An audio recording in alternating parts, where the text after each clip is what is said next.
Good evening to all of you and welcome to all of you OCIS PCS classes. कैसे हैं आप लोग?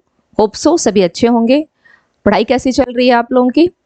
तो हम लोगों की हिस्ट्री की प्रीवियस ईयर्स की क्वेश्चंस की सीरीज चल रहे हैं, है ना?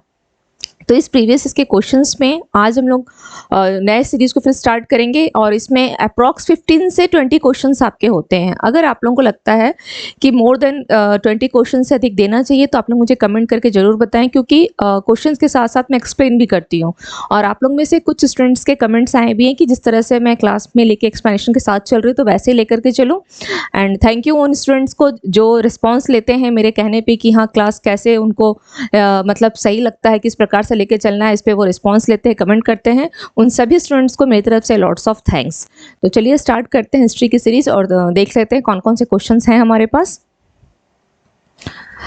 एक चीज और बता दूं, जिस सीरीज में लेकर चल रही हूँ तो जब आपकी सीरीज 10th तक कंप्लीट हो जाएगी, यानी 10 सीरीज जब कंप्लीट हो जाएगी उसके बाद में एक टेस्ट रखूंगी, ओके? और 10 सीरीज जब कंप्लीट और टेस्ट जो होगी उसमें जो क्वेश्चंस होंगे वो आपके इन्हीं 10 टेस्ट सीरीज का होगा, ओके? इन्हीं 10 टेस्ट सीरीज की क्वेश्चंस होंगे और ये टेस्ट रखी जाएगी और ये क्लास लाइव होगी, लाइव क्लास होगी, ओके? चलिए तो स्टार्ट करते हैं, देखते हैं फर्स्ट क्वेश्चन कौन है हमारे पास। चीनी यात्री इत्सिंग, क्या नाम है? चीनी यात्री इत्सिंग है वो, ठीक है? वो बाय मिस्टेक थोड़ा इत्सिंग है, ये इत्सिंग ने बिहार का भ्रमण किया लगभग ऑप्शन ए 405 ईस्वी में, ऑप्शन बी 635 ईस्वी में, ऑप्शन सी 637 ईस्वी में एंड ऑप्शन डी उपरोक्त में से कोई नहीं। तो इसका राइट आंसर क्या होगा? इसका राइट आंसर क्या हो जाएगा? इसका राइट आंसर होगा ऑप्शन डी, उपरोक्त में से कोई नहीं।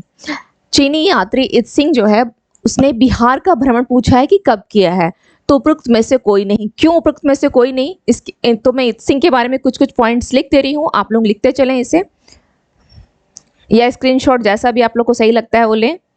चलिए फर्स्ट पॉइंट, 670 ईस्वी इत्सिंग कब आया था भारत?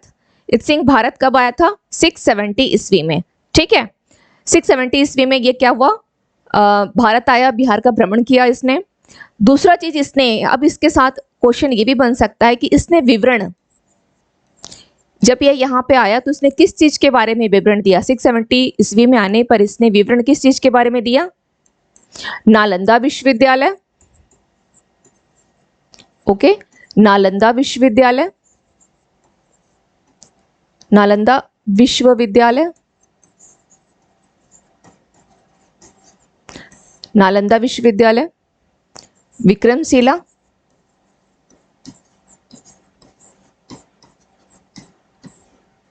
विक्रमशिला, ओके? विश्वविद्यालय यहां कर देती हूं, विश्वविद्यालय, तथा प्लस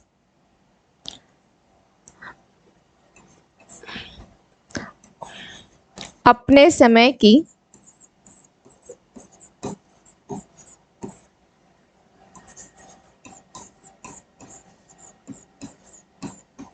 यानी अपने समय की भारत की दशा का वर्णन, ओके? अपने समय की भारत की दशा,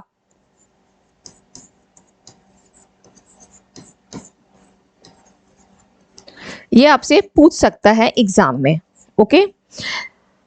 चीनी यात्री इत्सिंग कब भारत आया था? 670 ईस्वी में आया था और इसने विवरण क्या किया था? नालंदा विश्वविद्यालय के बारे में, विक्रमशिला विश्वविद्यालय के बारे में, प्लस उस समय में जब आया था तो भारत की क्या दशा थी इसका इसने वर्णन किया था, ओके? इसने इसका वर्णन किया था। अब यहाँ पर चलिए, ये तो हमने इत्सिंग को देख लिया, ये हमने इत्सिंग को देखा। अब यहाँ पर एक आपसे एग्जाम में 2 पॉइंट और पूछता है और वो है हैंसंग को लेकर के, हैंसंग के बारे में भी पूछ लेता है। तो यहाँ पर हैंसंग को, जब हमने इत्सिंग पढ़ा है तो हम लोगों को क्या देख लेना चाहिए? हैंसंग के बारे में देख लेना चाहिए। हैंसंग,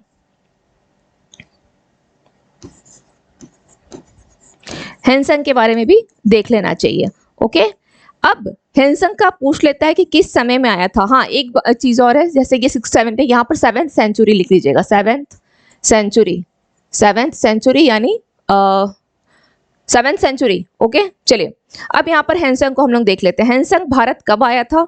यहाँ पे सवाल ये बनता है कि हैंसंग भारत कब आया था, तो ध्यान रखिएगा, इसका टाइम पीरियड नोटिस कर लीजिए, 629 से लेकर 645 ईस्वी, 645 ईस्वी में। ओके, चीनी यात्री कौन कौन आए थे? हेनसेंग आया था, फायन आया था, इत्सिंग आया था। तो जब भी पूछता है तो इन तीनों के ऊपर कभी इत्सिंग पूछ सकता है, कभी फायन कैर पूछ सकता है, और हो सकता है कभी हेनसेंग को लेकर के पूछ ले। तो ध्यान रखिएगा कि इत्सिंग का हमने देख लिया 670 ईस्वी है। टाइम पीरियड ध्यान रखिएगा, मैच में भी दे देता है, मैच ए मैच में भी इस प्रकार से भी आ जाता है। तो 670 ईस्वी हो गया, इत्सिंग का हो गया, एंड हेनसेंग का भी 629 से लेकर के 45 ईस्वी के मध्य में क्या था? ये भारत में था। तो तकरीबन कितने साल तक ये भी पूछा हुआ क्वेश्चन है कि कितने साल तक ये भारत में रहा। तो यहाँ पे ध्यान दीजिएगा 15 ईयर्स, 15 ईयर्स। ओके, 15 ईयर्स ये कहाँ था? भारत में था। ओके, नेक्स्ट पॉइंट देख लेते हैं। इसने अपनी यात्रा, एक पुस्तक का नाम पूछता है, अपने यात्रा किसमें लिखा था? सी यू की, सी यू की में। ओके, सी यू की, सी यू की क्या है? इसकी पुस्तक है। सी यू की क्या है? ये पुस्तक है। इस पुस्तक में इसने लिखा था। सी यू की क्या है? पुस्तक है। चलिए एक पॉइंट और देख लेते हैं।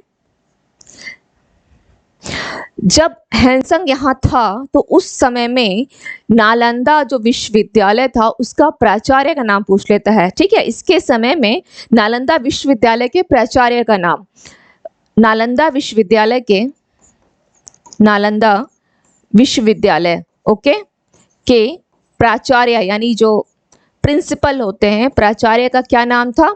ये इंपॉर्टेंट है, ये 3-4 पॉइंट ध्यान रखिएगा। सीलभद्र, सीलभद्र। ओके, सीलभद्र था। तो ये हो गया हेनसेंग को लेकर के। अब थोड़ा सा हम लोग फायन को देखेंगे। अगर आप लोग को स्क्रीनशॉट लेना है तो ले सकते हैं। हम लोग थोड़ा सा अब फायन को देख लेते हैं कि फायन कब आया था। ओके, चलिए फायन को देखते हैं।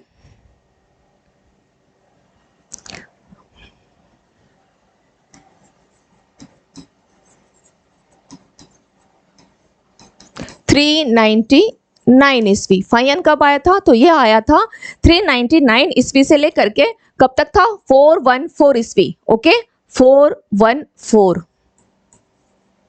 ईस्वी, यानी किसका समय था वो? किसका समय था वो? चंद्रगुप्त द्वितीय के समय, चंद्रगुप्त द्वितीय के समय में। ठीक है, कब आया था? चंद्रगुप्त द्वितीय के समय में आया था। और इसने क्या कहा था? इसने कहा था कि जो मध्य देश के लोग हैं, जो मध्य देश के लोग हैं वो लोग अपना क्रय विक्रय में, ये क्वेश्चन बहुत बार पूछता है। ठीक है, कि मध्य देश के लोग, चलिए अब एक पॉइंट मैं ये भी लिख ही देती हूँ यहाँ पे कि मध्य देश, जो मध्य देश के लोग हैं, मध्य देश के लोग क्रय विक्रय में, ओके, क्रय विक्रय में कौड़ियों का प्रयोग करते थे।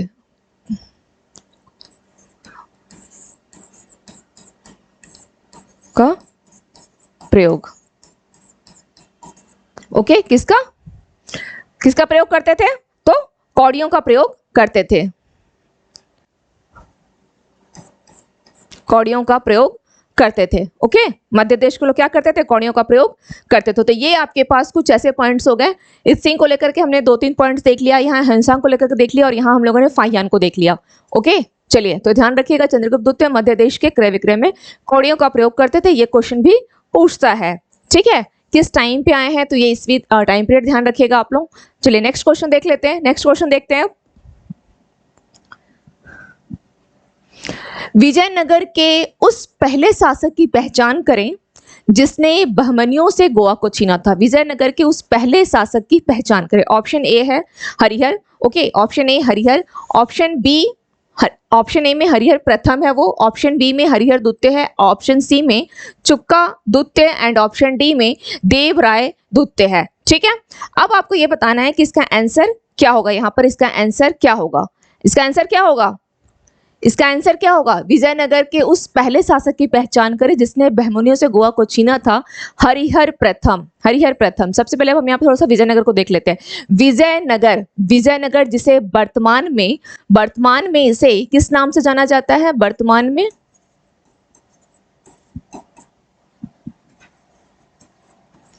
हम्पी के नाम से जाना जाता है, हम्पी के नाम से। ठीक है, इसके साथ एक चीज और ध्यान रखिएगा कि इसको 1986 ओके यूनेस्को के द्वारा विश्व पुरातत्व स्थल बोला गया है यूनेस्को के द्वारा, विश्व पुरातत्व स्थल घोषित किया गया है।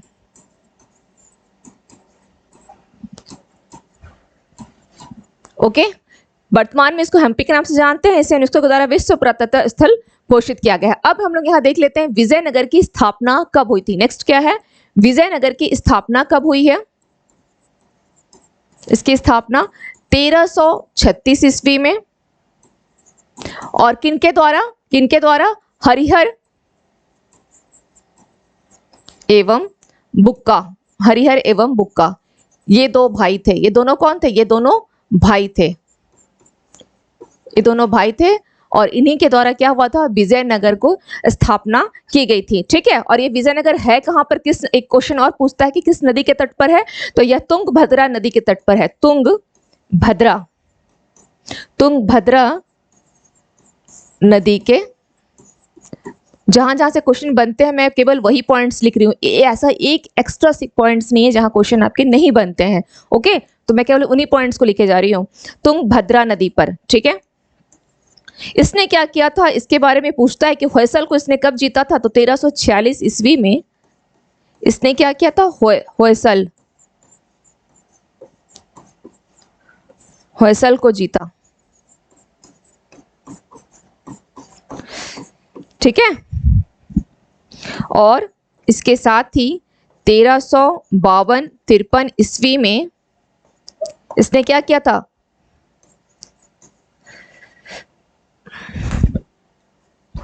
मदुरा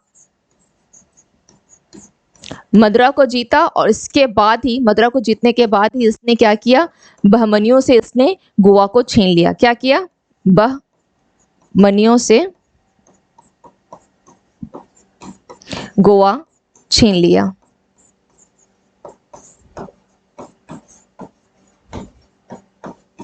ओके, बहमनियों से इसने क्या किया, गोवा को छीन लिया। क्लियर, चलिए ये हो गया। ये तो विजयनगर के बारे में लोग क्या है, वर्तमान हम्पी, इसके हम्पी के नाम से जाना जाता है, यूनेस्को के द्वारा स्थापित विश्व पुरातत्व स्थल घोषित किया गया है। कब, 1986 में। इसकी स्थापना 1336 ईस्वी में हरिहर एवं बुक्का, ये दोनों भाई थे, इनके द्वारा की गई है। कहाँ पर है विजयनगर, तुंगभद्रा नदी के तट पर। 1346 में होयसल को जीता था इन लोगों ने। उसके बाद 1352-53 ईस्वी में मदुरा को जीता, और उसके जस्ट बाद इन लोगों ने बहमनियों से गोवा को छीन लिया था। एक्चुअली क्या है ना, जो रायचूर का दोआब वाला एरिया है, बस थोड़ा सा समझ लीजिए, बाकी तो मैं इसका लेक्चर दूंगी, विजयनगर के ऊपर मैं लेक्चर लूंगी, क्लास दूंगी। तो विजयनगर जो है रायचूर का दोआब है। ठीक है, दोआब का मतलब होता है जो तुंगभद्रा और कृष्णा नदी के बीच में, क्योंकि आप देख ही रहे हैं कि ये कहाँ पे है, तुंगभद्रा नदी के तट पर है, किनारे में है। तो ये तट है, किनारा वाला एरिया है, और जैसे कृष्णा नदी है, तो इन दोनों के बीच में एक दोआब था, रायचूर का दोआब। ठीक है, तो उस तरफ क्या है, बहमनी है, इधर होयसल है, और इसके बीच में ये एरिया है। तो झगड़ा किस चीज का था कि हमें इसको अपने इसमें लेना है। क्यों, क्योंकि उस समय का झगड़ा किसी चीज को लेकर क्यों हो जाता है, क्योंकि ये बहुत ही विकसित शहर था, बोल सकते हैं, एक साम्राज्य इसको घोषित कर दिया गया था, तो इसलिए इसकी जो महत्व इतनी बड़ी हुई थी। ओके, और वैसे भी आप जानते हैं कि साउथ के मंदिरों में, साउथ वाला एरिया है, तो वहाँ पे मंदिरों में इतना ज़्यादा धन वगैरह होता है कि जितने भी मुस्लिम शासक थे वो लोग क्या चाहते थे कि वो हमारे कब्जे में आ जाए और हमारे कब्जे में आ जाए। ये एक बेसिक चीज़ है जो हमेशा ध्यान में रखिएगा कि साउथ के ऊपर ये लोग क्यों इतना ज़्यादा थे कि नहीं, साउथ का हिस्सा को नहीं छोड़ना चाहते थे, तो उसके वहाँ पे अपार धन थी। ओके, चलिए नेक्स्ट देख लेते हैं, नेक्स्ट क्वेश्चन देखते हैं। बिहार के सुप्रसिद्ध संत सरफुद्दीन, ओके, क्या नाम है ये थोड़ा सा, सरफुद्दीन, ये सरफुद्दीन है, सरफुद्दीन मनेरी का संबंध, मनेरी याद रखिएगा, मनेरी सबको ध्यान रहेगा। ठीक है, सरफुद्दीन बिहार के सुप्रसिद्ध संत है, सरफुद्दीन मनेरी का संबंध सूफियों के किस संप्रदाय से था, किस संप्रदाय से पूछा है। तो option A Chishti, option B Suhrawardi, option C Firdausi, and option D Kubrawi. तो मनेरी जो है संत है, उनका संबंध किस संप्रदाय से था, तो इसका आंसर क्या हो जाएगा, इसका आंसर क्या होगा, option C is the right answer. क्या हो जाएगा, फिरदौसी। ठीक है, किससे थे? फिरदौसी सिलसिला, फिरदौसी से इनका संबंध रहा है। किसके? बिहार के सुप्रसिद्ध संत सैफुद्दीन मनेरी का संबंध। एक्चुअली बिहार में क्या हुआ था, बिहार में ये काफी चर्चित रहे हैं, ठीक है, बिहार के काफी सुप्रसिद्ध संत आप देख ही रहे हैं, सुप्रसिद्ध संत रहे, और ये फिरदौसी सिलसिला से थे। ये बिहार में ये जो है सैफुद्दीन मनेरी, ये क्या है, या आप ऐसे लिख सकते हैं कि बिहार में फिरदौसी या मनेरी दोनों नाम ध्यान रखिएगा, ठीक है, ये बिहार में प्रचलित है। फिरदौसी बिहार में प्रचलित, बिहार में प्रचलित था, ठीक है। फिरदौसी, फिरदौसी हो या मनेरी, ध्यान रखिएगा, जो बिहार शरीफ में जो आपका दरगाह है, यहाँ पे जो बोल सकते हैं मज़ार है, वो किसका है? तो मनेरी का ही है, सैफुद्दीन मनेरी का। ओके, तो फिरदौसी बिहार में प्रचलित था, और यहाँ पर फिरोज शाह तुगलक ने, फिरोज शाह तुगलक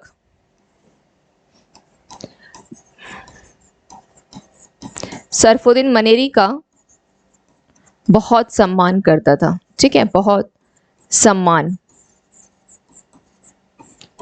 करता था ये। ओके, फिरोज शाह तुगलक, तो बिहार के सुप्रसिद्ध संत यानी चर्चित कौन है? मनेरी। अपने आप में इस क्वेश्चन में ही आपको एक आंसर मिल रहा है। इनका संबंध सूफियों के किस संप्रदाय से था? तो इनका संबंध जो था वो फिरदौसी संप्रदाय से था, फिरदौसी सिलसिला या फिरदौसी संप्रदाय, जो मिल जाए दोनों सही होगा, ठीक है। यह बिहार में प्रचलित है, या क्वेश्चन केवल इतना पूछ सकता है, जैसे ये 4 ऑप्शन दिए हुए हैं, तो आपसे केवल इतना पूछ सकता है कि इनमें से कौन है जो बिहार में प्रचलित है, ठीक है, कौन सा संप्रदाय बिहार में प्रचलित है? तो ध्यान रखिएगा, फिरदौसी बिहार में प्रचलित है। और इनके बारे में एक और फैक्ट कि फिरोज शाह तुगलक ये जो है सैफुद्दीन मनेरी का बहुत सम्मान करता था, ठीक है। चलिए नेक्स्ट देख लेते हैं। इसमें हाँ, इसमें एक चीज और देख लेते हैं। अब थोड़ा सा चिश्ती सिलसिला दिया हुआ है, चिश्ती। ओके, चिश्ती में आप लोगों को एक बहुत इंपॉर्टेंट नाम मिलेगा, मुइनुद्दीन चिश्ती। एक काफी इंपॉर्टेंट नाम है, मैं यहाँ लिख देती हूँ, मुइनुद्दीन चिश्ती, ठीक है। ये नाम काफी इंपॉर्टेंट है, मुइनुद्दीन चिश्ती, ये नाम इंपॉर्टेंट है, यहाँ से सवाल बनते हैं, इसलिए मैं इनके बारे में भी लिख दे रही हूँ, ठीक है। इनका जन्म कब हुआ था? मुइनुद्दीन चिश्ती, इनका जन्म कब हुआ था? जन्म कब हुआ था? 1143 ईस्वी में, ठीक है। और ये जन्म हुआ था ये 1192 ईस्वी में, 1192 ईस्वी में। किसके साथ? मोहम्मद गोरी के साथ भारत। किसके साथ भारत आए थे? तो मोहम्मद गोरी के साथ 1192 ईस्वी में भारत आए थे। ओके, मोहम्मद गोरी के साथ। और एक चीज इनके बारे में लिख लीजिए, इनकी मृत्यु कब हुई है? मृत्यु इसलिए इंपॉर्टेंट है क्योंकि यहाँ पर 1236 ईस्वी में, ओके, 1236 ईस्वी में इल्तुतमिश की बेटा इसी समय हुई है, तो 1236 ईस्वी में। कहाँ हुई थी? अजमेर में, अजमेर में। ओके, अब जैसे 1236 यहाँ आया, तो आप लोग एक चीज यहाँ कर सकते हैं, चीजों को जोड़ के पढ़ना होता है, तो यहाँ पे आप लिख सकते हैं कि इसी 1236 ईस्वी में क्या हुआ था? इल्तुतमिश की डेथ हुई थी, इल्तुतमिश की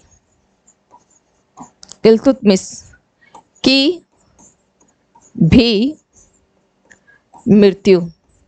ऐसा कुछ कर सकते हैं, ऐसा कुछ कर सकते हैं, ये हमेशा करना चाहिए। ये बहुत एक सही है कि चलो इससे क्या होगा, चीजें रिकॉल होती है, हमेशा करना चाहिए। तो बिहार के सुप्रसिद्ध संत सैफुद्दीन मनेरी का संबंध फिरदौसी सिलसिला से है, या क्वेश्चन में बिहार का सबसे प्रचलित जो बोल सकते हैं संप्रदाय कौन सा है? फिरदौसी संप्रदाय है या सिलसिला है। और फिरोज शाह तुगलक मनेरी का बहुत सम्मान करते थे। इस पे क्वेश्चन नहीं बना हुआ है अभी तक, ओके, इस पे क्वेश्चन नहीं आए हैं, बाकी ये सब तो आपको मिलेगा अभी। मुइनुद्दीन चिश्ती, और दूसरा क्या है? मुइनुद्दीन चिश्ती जिनका जन्म हुआ था, चिश्ती सिलसिला को देख लेते हैं, जो कि ये भारत में काफी प्रचलित था, और सबसे पुराना मुइनुद्दीन चिश्ती, सबसे पुराना जो सिलसिला है वो यही है, चिश्ती। ओके, सबसे पुराना सिलसिला कौन सा है? भारत का सबसे पुराना संप्रदाय या सिलसिला,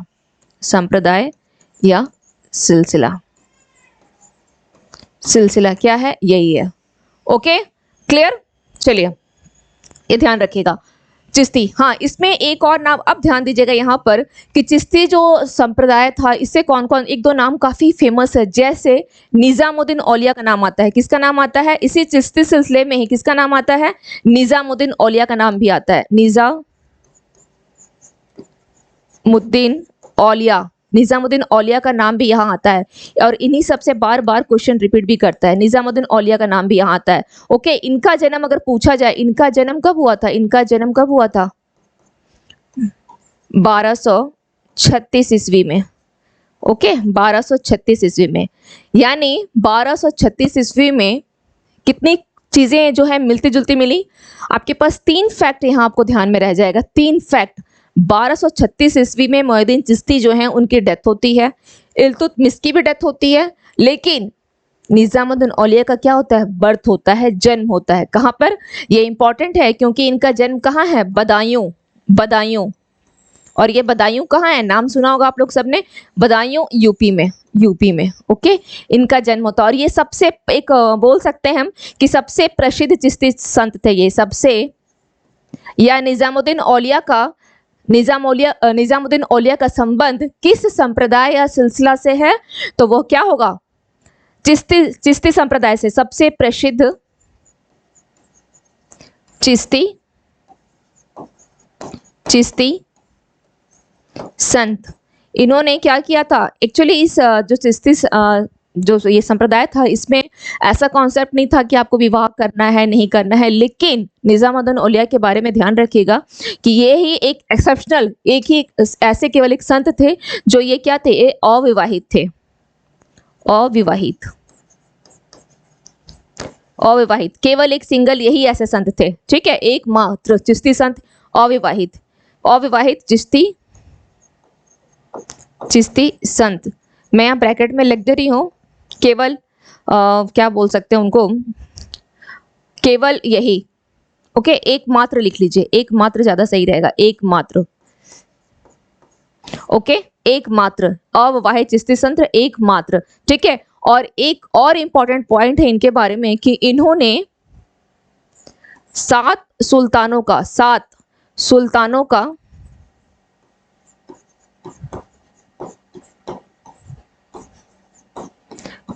कार्यकाल,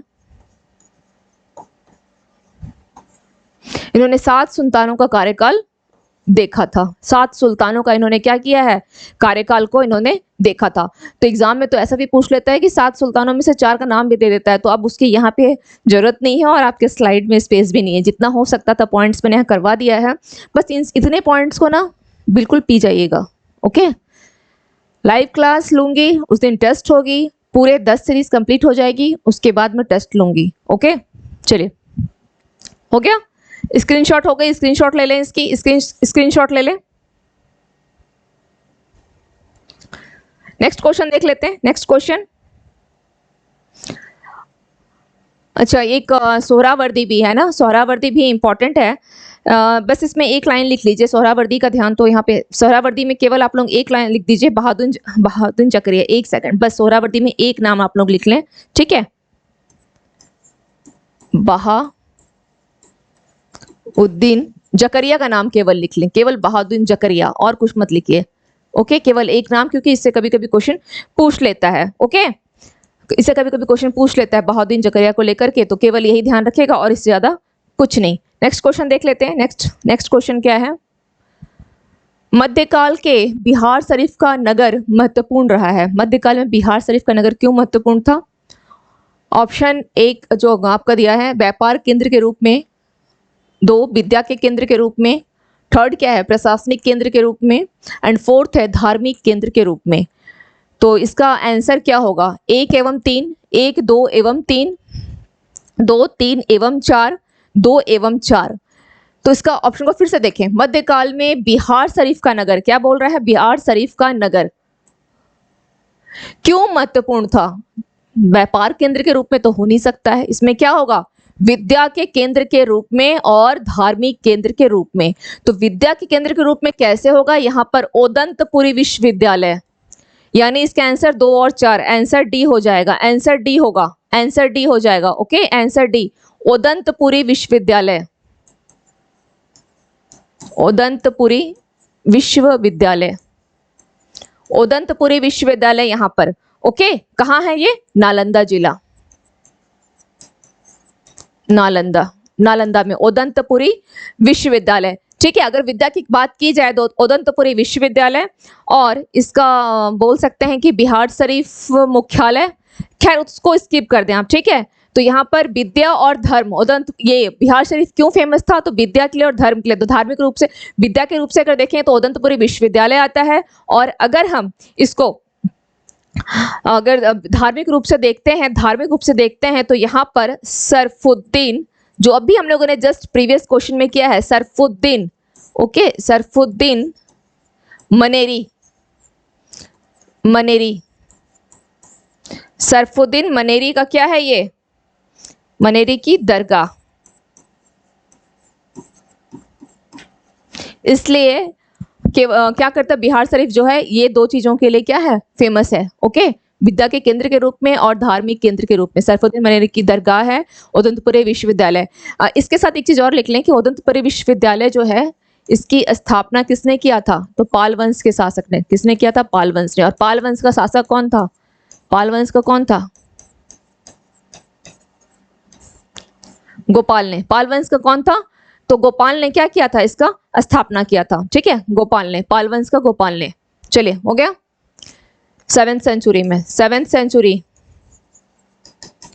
ठीक है, चलिए नेक्स्ट क्वेश्चन देखते हैं। नेक्स्ट क्वेश्चन देखते हैं क्या है। निम्नलिखित अंग्रेजों में से किसे जहांगीर ने खान की उपाधि से सम्मानित किया था?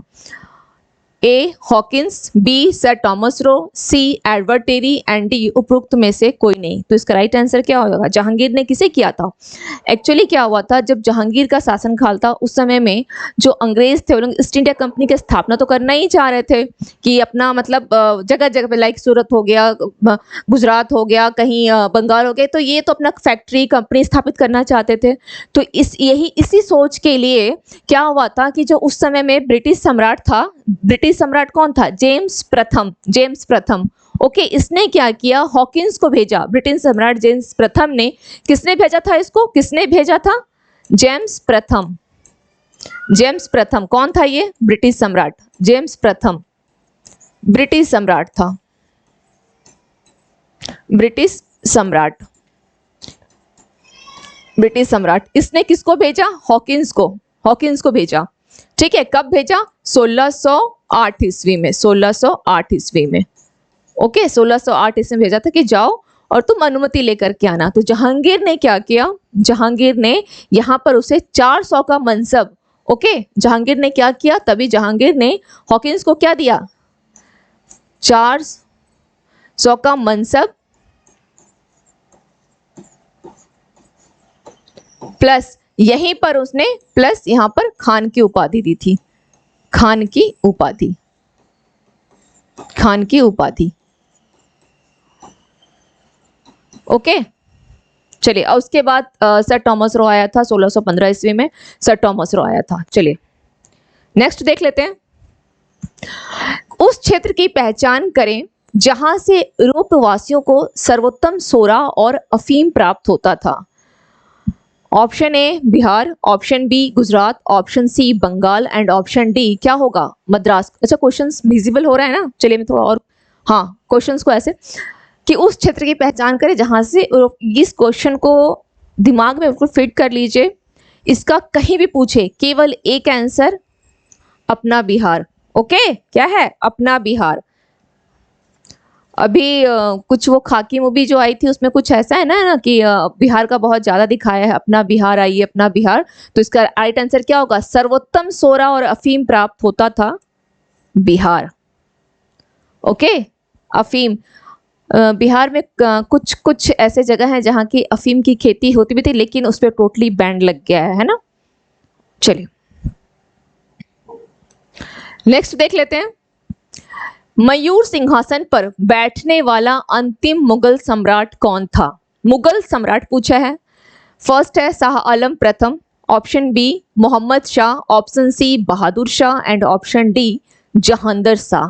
ओके तो इसका राइट आंसर क्या हो जाएगा, मयूर सिंहासन पर बैठने वाला कौन था, मयूर सिंहासन पर बैठने वाला मोहम्मद शाह। मोहम्मद शाह एक्चुअली मोहम्मद शाह का जो टाइम पीरियड है, मोहम्मद शाह का टाइम पीरियड कब से कब तक है, 1719 से लेकर 1700, ये कब तक था, मोहम्मद शाह 48 ईस्वी तक था।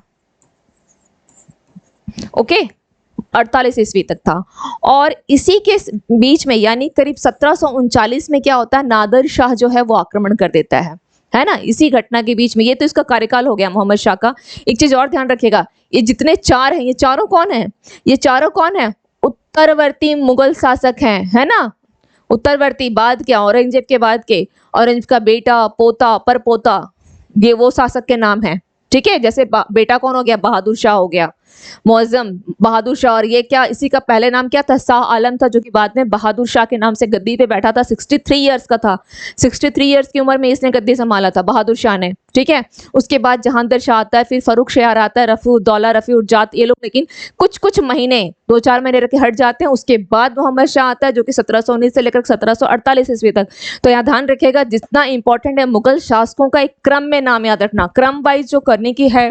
क्रम में आपसे कहाँ कहाँ से क्वेश्चन उठाता है, एक मुगल शासक को लेकर के पूछ लेता है ना, बाबर, हुमायूं, अकबर, इन सबको लेकर के पूछेगा।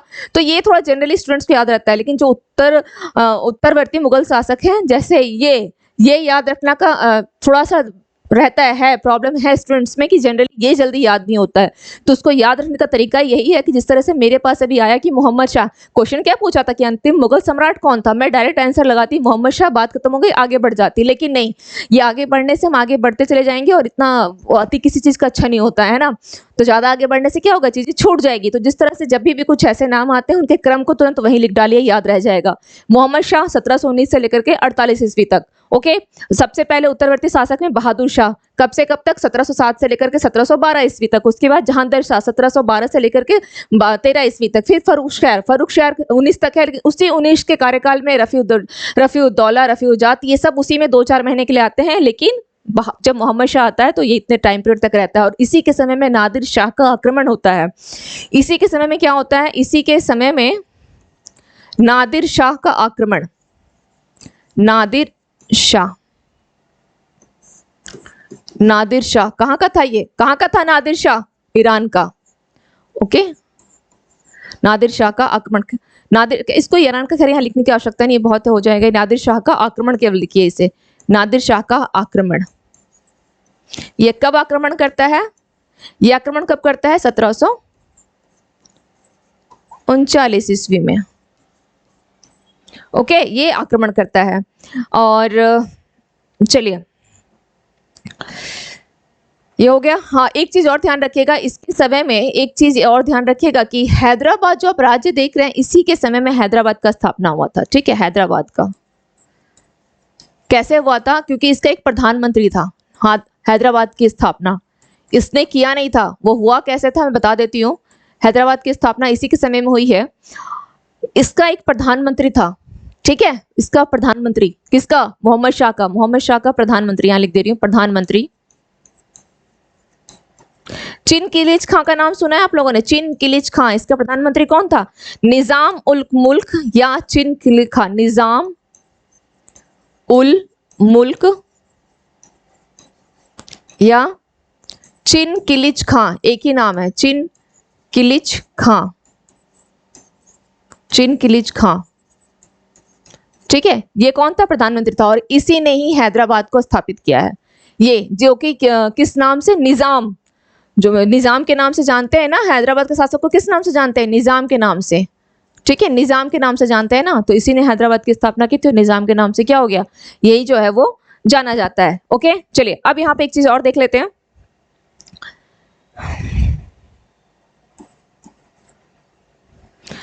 नादिर शाह का आक्रमण होता है और इसी के समय में क्या होता है, मयूर से अपने साथ क्या ले जाता है, मयूर सिंहासन उठा करके ले जाता है। ठीक है, कोहिनूर का हीरा, इसके साथ और क्या जाता है, कोहिनूर का हीरा, कोहिनूर का हीरा ले जाता है, कोहिनूर का हीरा। ओके, ये भी मयूर सिंहासन और कोहिनूर का हीरा।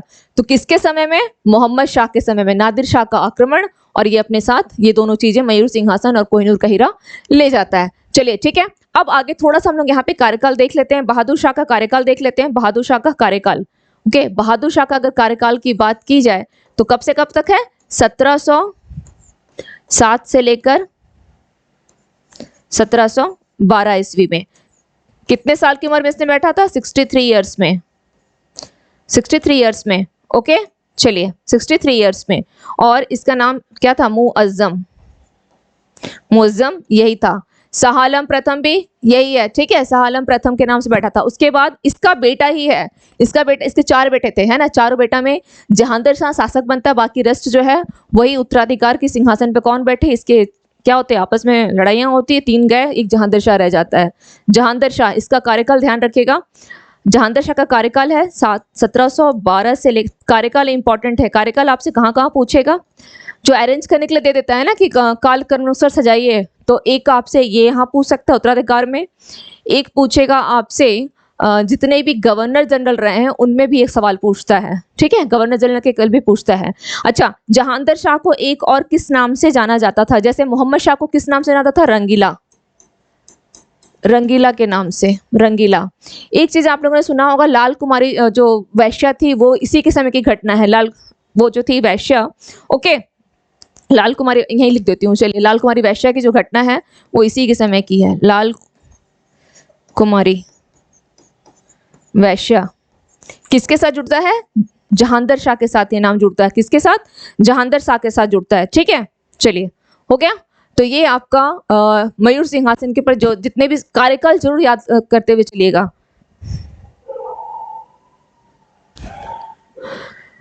स्तंभ 1 और 2 को मिलाना है, क्या क्या है, पुस्तक का नाम है और किसके द्वारा लिखा गया है। तो ए में है नागानंद, बी हर्षचरित्र, सी तुगलकनामा, डी ताउल मो नील दर्पण, ठीक है। बाणभट्ट, हर्षवर्धन, अमीर खुसरो, राजा राम मोहन राय, अस्तेद, मलिक इसासी, बंकिम चंद्र चटर्जी। तो नागानंद क्या होगा? हर्षवर्धन, नागानंद हर्षवर्धन, ओके, हर्षवर्धन, यानी ए का क्या होगा? 2। हर्षचरित्र बाणभट्ट की हर्षचरित्र है। तुगलकनामा किसका होगा? तुगलकनामा अमीर खुसरो, ओके, तुगलकनामा, यहाँ पे 2-1 ए के साथ हो जाएगा 2, बी का 1 एंड तुगलकनामा, हाँ तुगलकनामा सासी, नील दर्पण बंकिम चंद्र चटर्जी, यानी नागानंद हर्षवर्धन बाणभट्ट का, बाणभट्ट की हर्षचरित्र। ऑप्शन हमारा सही जा रहा है, ए का 2, बी का 1, सी का 5, डी का 4 ताउलुम राजा राम मोहन राय, ओके, एंड ई का 6, ठीक है। तो आंसर क्या हो जाएगा? सी, आंसर डी हो जाएगा। 21546, 21546, ओके, 546। चलिए ये हो जाएगा आंसर, इसको केवल स्क्रीनशॉट ले लें, ठीक है, इसका स्क्रीनशॉट ले लीजिए। 1856 में निम्नलिखित कानून पास हुए थे। कौन कौन से पास हुए थे 1856 में? धार्मिक असुविधा कानून। अच्छा, 1856 में उस समय में कौन था? गवर्नर जनरल कौन था? तो ये ध्यान रखिएगा, उस समय कौन था? 1840, यहाँ पे ध्यान रखिएगा 1848 से लेकर 56 ईस्वी तक। 56 से कौन था? डलहौजी। तो अब जो पूछा है किसके समय की घटना पूछा है? डलहौजी के समय की, ठीक है। और 56 में ही पूरे 1 साल का, तो उस 56 में कैनिंग की भी वापसी है, ठीक है, 56 में ही। तो 1856 में निम्नलिखित कानून पास हुए थे, तो कौन कौन सा हो जाएगा? फर्स्ट है धार्मिक असुविधा कानून, सेकंड सती निषेध रेगुलेशन, 3 हिंदू विधवा पुनर्विवाह कानून, एंड डी राज्य हड़पने की सिद्धांत। ये इनमें से कौन से कानून पास हुए थे? ऑप्शन देख लेते हैं क्या है। ए में दिया है 1 एवं 2, यानी धार्मिक असुविधा कानून, सती निषेध रेगुलेशन। तो ए में जो धार्मिक असुविधा कानून है, सबसे पहले ध्यान दीजिएगा, ये 1850 की है, 1850 की ये कानून है। सती निषेध 1829 की, ओके, 1829 की। चलिए, अब हिंदू विधवा पुनर्विवाह कानून और राज्य हड़पने के सिद्धांत 3 और 4, option C is the right answer. ये दोनों कब के हैं? ये दोनों कब के हैं? 1856 के हैं। ओके, तो राइट आंसर 3 एवं 4। नेक्स्ट देख लेते हैं। रेगुलेटिंग एक्ट के प्रावधानों के अंतर्गत बिहार के लिए एक प्रांतीय सभा की स्थापना हुई थी। ए 1772 में, बी 1774 में, सी 1776 में एंड डी 1778 में। तो कब हुई थी बिहार के लिए कानून के प्रावधान की स्थापना? कब हुई थी? इसको कब किया गया था? 1774 में। रेगुलेटिंग एक्ट 1773 ओके में जो बिहार के लिए एक प्रांतीय सभा की स्थापना 1774 में हुई थी। नेक्स्ट क्वेश्चन देखते हैं। नेक्स्ट क्वेश्चन, महाराष्ट्र के किस सुधारक को लोक हितवादी कहा जाता था? Option A MG Ranade, option B Gopal Krishna Gokhale, option C Pandit Ramabai and D Gopal Hari Deshmukh. तो राइट आंसर क्या हो जाएगा? गोपाल हरि देशमुख को क्या बोला जाता है? लोक हितवादी कहा जाता था। ओके, गोपाल हरि देशमुख को लोक हितवादी कहा जाता था। नेक्स्ट देख लेते हैं। किसके द्वारा मंदिरों में प्रवेश के अधिकार की मांग की प्रस्तुति के कारण 1899 में तिरुनेलवेली में भयंकर दंगे हुए थे? किसके द्वारा मंदिरों में प्रवेश के अधिकार की मांग को लेकर कहां पे हुआ था? 1899 में तिरुनेलवेली में। तो ऑप्शन ए क्या है? ओ ओकालिंग, बी नादात्र, C Mahar and D Pali. Actually क्या हुआ था यहाँ पर? जो ये विरोध हुआ था यहाँ पर, डॉक्टर भीमराव अंबेडकर जो हैं खुद महार समुदाय से ही बिलोंग करते थे। ओके, तो ये उन्होंने ही इसका जो विरोध हुआ था कि मंदिरों में प्रवेश नहीं दिया जाता है, तो ये अंबेडकर, ठीक है, ये उनके द्वारा ही किया गया था। तो किसके द्वारा है? तो महार, और यहाँ पे डॉक्टर भीमराव अंबेडकर का नाम आएगा। डॉक्टर भीमराव अंबेडकर। चलिए नेक्स्ट देखते हैं। 19वीं शताब्दी के धर्म एवं समाज सुधार आंदोलनों ने जनसंख्या के किस वर्ग को मुख्यतः आकर्षित किया? कब कब बोल रहे हैं? 19वीं शताब्दी।